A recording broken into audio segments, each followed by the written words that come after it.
Welcome back to That Time I Got Reincarnated as a Slime. Anime Review, episode number 15.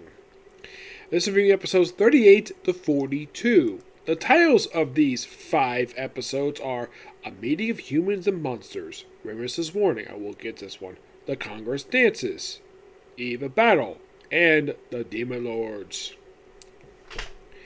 Yep. Now, with these episodes here, we're basically deep into Book 6. Now, yes, basically episode 40 of the series does in fact finish up adapting Book 5. Mostly the epilogue.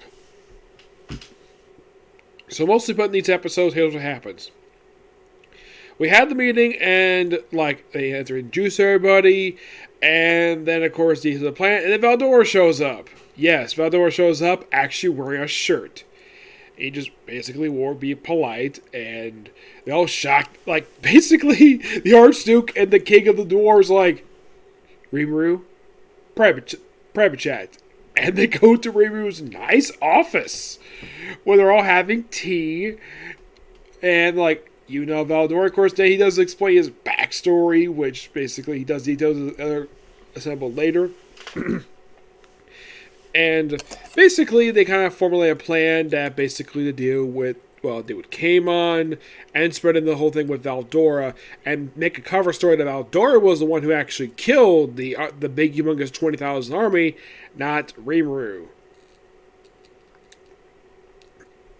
And also the fact that Mion, they also find out that apparently the Corn Demon Lord, I think Mion said she actually really is, so we'll get more into that. So they all agree on their plan, and then Rimuru shows up. Who the hell guess is going to show up? And she just shows up, and they just finished the meeting, and of course Rimuru says, "Oh yeah, I'm doomed." And apparently Kaimon's plan is to simply wipe out the animal kingdom, just cause. Lucky enough, Rimuru's got the army there, the main army. So, by the way, he does formulate a plan to basically deal with the civilians to make sure they're not killed. Transport the entire civilian population of the animal kingdom to Tempest. Which they have accomplished this via teleportation, which he discusses over after they spend time in the hot spring, which I'll get more into that. Also, we see Valdora reading manga. And apparently, get this, Remus apparently is loving the manga. Apparently, Valdora introduced her to it, and she's reading this big chunk of manga. Now, I should point out, though, manga books, like this one here, which is actually one of the spin-off books, are usually around this size. The ones they have in the anime are basically, the size, they're about this thick. Probably Weekly Shonen. They're probably the Japanese version of these published manga from Japan. And, of course, Valdora, he claims he listens to the meeting. Of course, he's just a trump card. So then, after the meeting was over with, then, of course, and also, basically, Reimu threatened her, if you don't tell me exactly what's going on, I will spoil the manga for you. Which I found to be so hilarious. Yes, people will get upset about spoilers. So, and, of course, she thinks Mion's dead, and, of course, there's Mion. Alive and well, revealing, Kaimon lied. She's not dead. He kind of killed her, but he brought her back to life. She was only dead for 3 seconds. Yep. Oh, by the way, I also revealed that Kaimon is the one controlling Malem. Yeah, controlling her via, thanks to the Sky Queen. Which, of course, he basically coerced her to put a necklace around her neck to brainwash her. And this, by the way, this shows in the flashback because she came back with these dragon knuckles, which looks so cool. And these wonderful alphas she was given by Rimuru. And they're just given the thing, and then the knuckles just drop from her hands.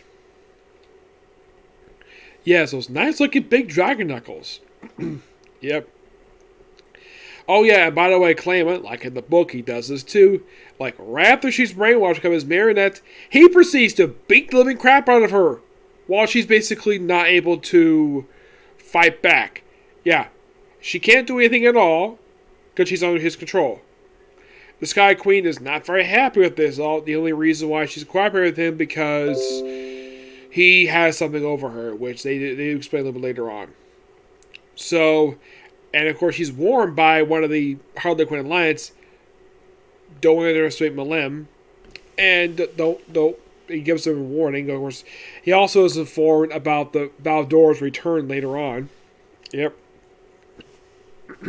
By the way, the whole hot spring thing was so funny. Of course, everybody's all relaxing.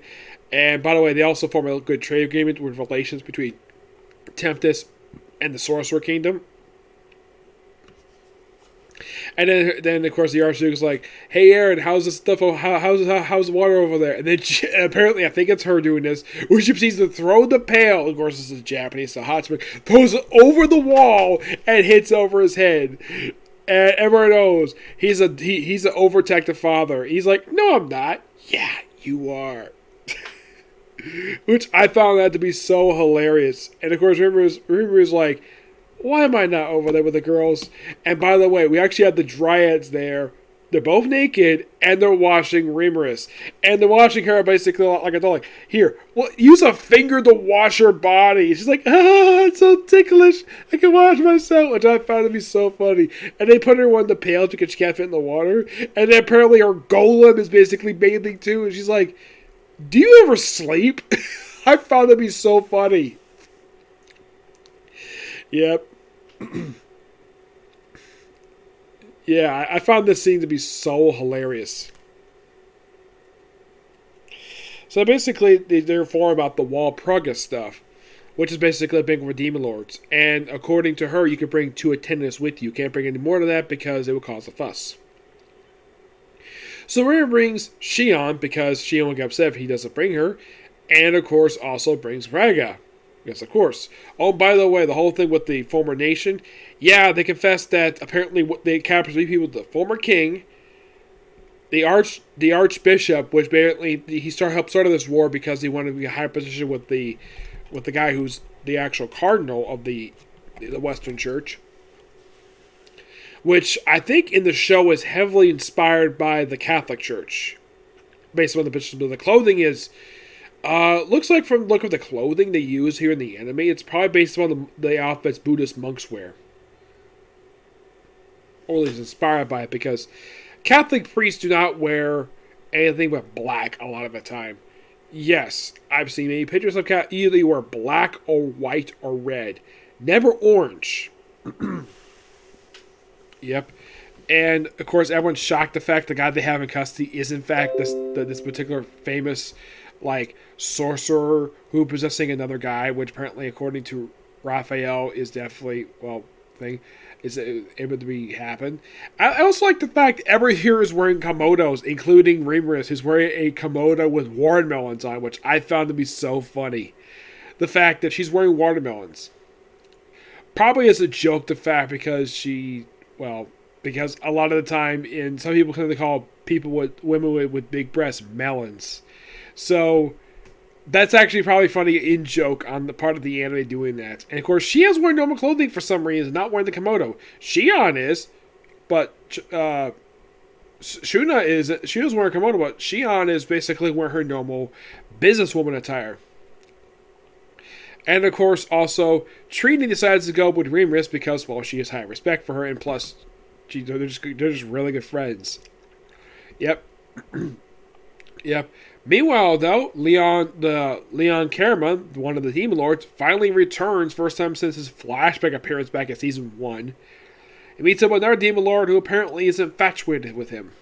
Yes, when he first shows up, he tries to kiss him. The Air Demon Lord, he's like, I could basically he's like, I'm not into that. Yeah, basically implying that, this Air Demon Lord might be bisexual.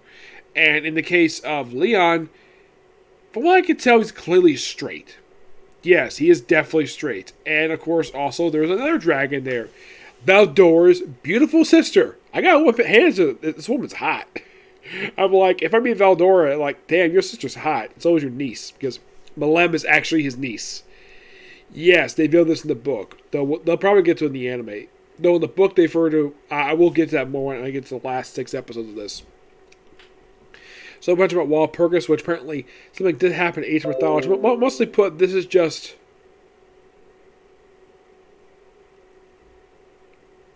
Yes. So, mostly put, they just basically have this banquet and came on basically scheming his old stuff away.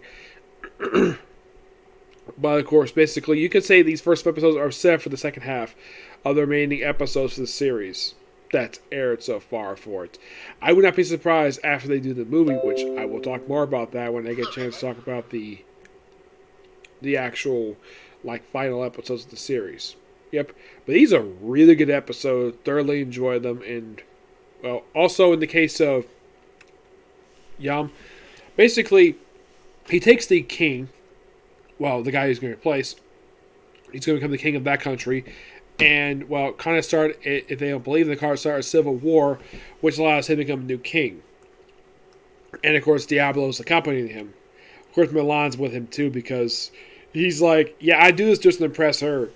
And she's blushing at that because, yeah, they both know they have feelings for each other. And, well, she probably appreciates being impressed by him. Yep. Yeah. And I like the fact that even the King of Dwarves basically intimidates him. Yeah, the whole thing is based upon trust, which, of course, probably the Dwarf King, basically, Gazav, he's probably pretty happy with that. Yep. But yeah, that's pretty much it. I mean, the whole thing with them, they basically off. I don't remember if in the book they actually go into this. Mostly put for a lot of the book afterwards, like after they leave. It's not focused on them per se. It's mostly focused on the actual banquet. That's where a lot of the good chunk is basically focused on. I just also point out that the book itself, book 6, I just read like I finished reading it yesterday, is 347 pages. That's book 6, mind you. I have basically book 7 through 10 right now, physically. Here's book 7. Let's see. How long is book 7? Probably 300 pages. It's 300 and... You don't count the afterword and the sketches, because we have sketches here. 339 pages. So it makes it a little bit shorter than the last book. But I will get to that later on. Don't worry about that. Yeah, I'll get to reading it soon. I have to read another digital novel. Another light novel before that, okay? So yes, that's definitely going to be of this particular view. Next one's going to be the case study of Thanatos. Okay? Next video. Bye.